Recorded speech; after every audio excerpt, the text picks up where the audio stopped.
Hi, guys. I'm Aaliyah Brown, and welcome back this week for our new segment called What's Your Story? We have, again, another local Baltimore artist. He's a rapper, songwriter, the whole nine. Let's welcome DreZkie.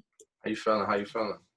Good. All right. So, thank you for doing this for starters. Of course. And we're just going to jump right into it and start from the top. What is your story? Um, Young kid from Baltimore.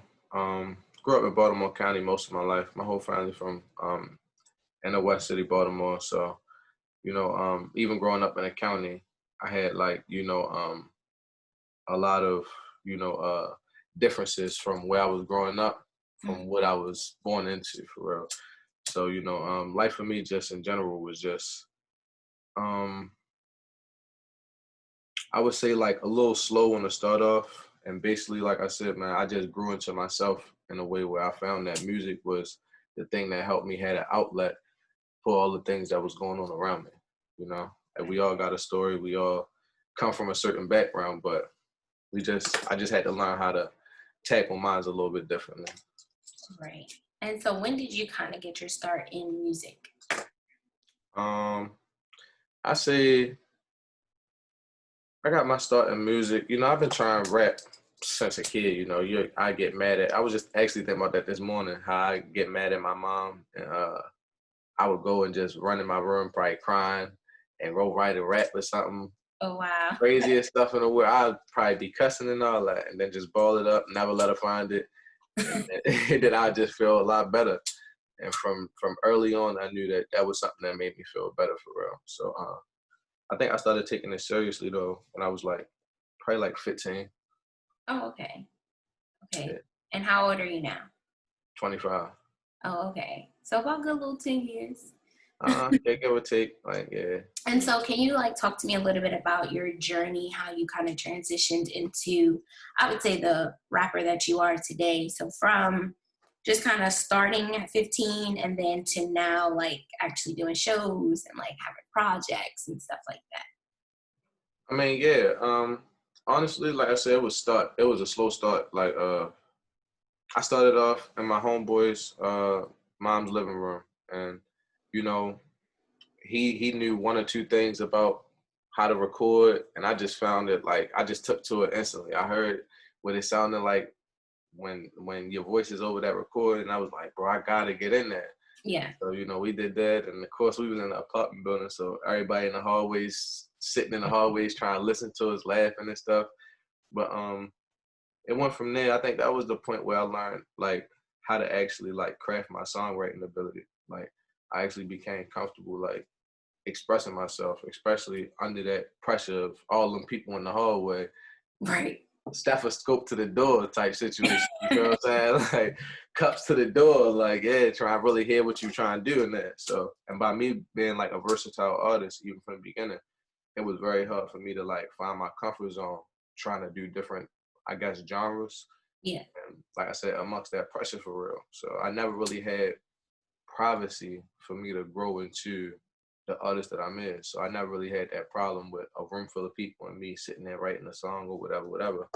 But like I said, it just transitioned from that, me having that big pressure on me and realizing it's something I really want to do, to kind of gradually stand on it. And even I was less outward about it. So I would wait till people wasn't around to try to record and stuff like that. Mm-hmm. And I think that in itself helped me get better and more comfortable. Right. And from there, once again, I moved from my man's house, get my own stuff. From there, I'm just doing stuff on my own, recording more on my own, get my own equipment, start meeting more people, connecting. Shout out to Richie Billions, you know what I'm saying?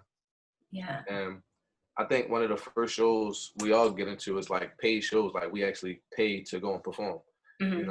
And that was humble beginnings for me. Even now, I still pay to perform, you know what I'm saying? But doors are starting to open to where the more opportunities present themselves for us to come out and be able to, get some benefits from the situation. Would you say it was a hard transition from kind of where you started to where you are now? I know we're still kind of in the phase of making it, but the transition from, people listening on the door to you kind of having to seclude yourself and then making yourself into the artist that you are today? Was that a hard transition for you, or? I'm gonna say yeah, because I'm being honest with myself and realistic, because I think the biggest thing was the mindset change it took to actually evolve into wanting to take that journey alone. You know what I'm Mm, saying? So it's like the point, even from, because like I said, I'm still not really getting money off of music, and I'm still investing into my career to make a return. right. So uh, everything up to this point, even the mindset shift from thinking I'm so hot, I got this, I got that, and Hmm. I should have this, I should have that, to actually understanding, okay, you gotta pay to play. Right. That that shift was so hard, you know what I'm saying? Because so much false information be out here.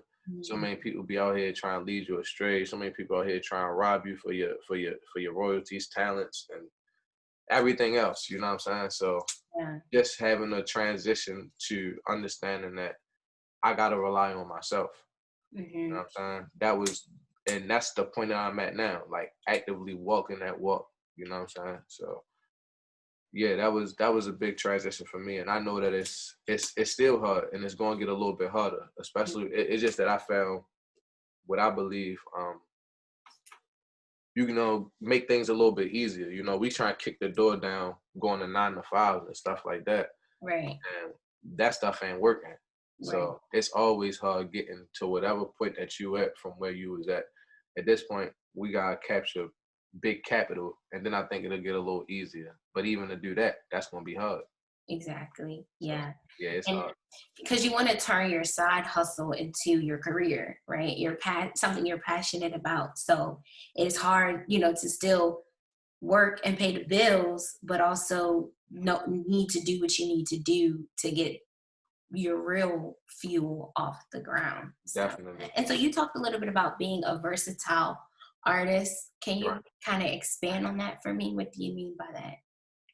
Um, just being transparent with my music for real. Like I don't have really like, and I think that's a big problem with my marketing. I don't have really like a specific go-to sound or topic that you come to me for. You know, like Mhm. when you listen to me, it's more so like you can actually get a well-rounded balance of like a well-rounded body of work, and it's balanced through um the positions and places I've been in my life. Like you got different eras and different I would like to say different generations of my music. The way though it's Right. like it's constantly evolving, and you can see that even from the beginning, the consistency through um the strength and the wordplay, the strength and how the song is structured. It's only then gotten better with allowing it to hit people's ear and resonate with them immediately. That Right. was a problem I had. A lot of my songs were very personal, interpersonal, and Mm. it wasn't something you could play in the club or something like that. Like, all So right, this is deep. right, so it's right, so it's like for me to transition to having different types of bodies of work. Maybe I might be harmonizing on something. Maybe I might be straight full blown rapping. Maybe I might be yelling. Maybe I might be whispering. Yeah. Maybe I might, you know what I'm saying? So it's like it's people tell me every time they listen to my music, bro, you sound like a different person on every track.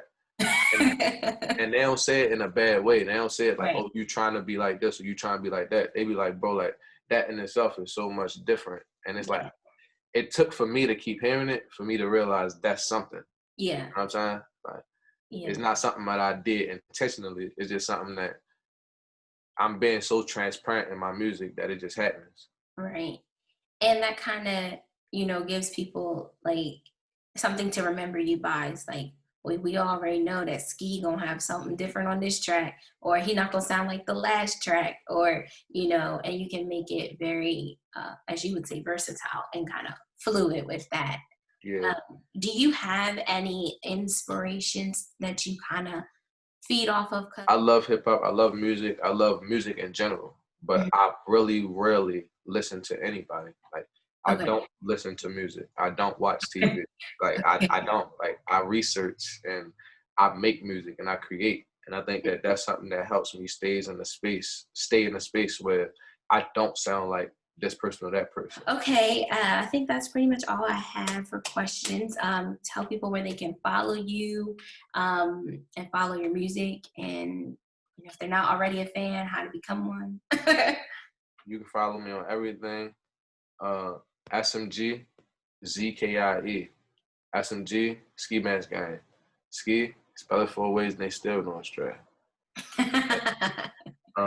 On social media, that's what it is. On digital media, it's DreZkie. DreZkie. Okay. Yeah, so like Spotify, Apple Music, YouTube, DreZkie, ZKIE.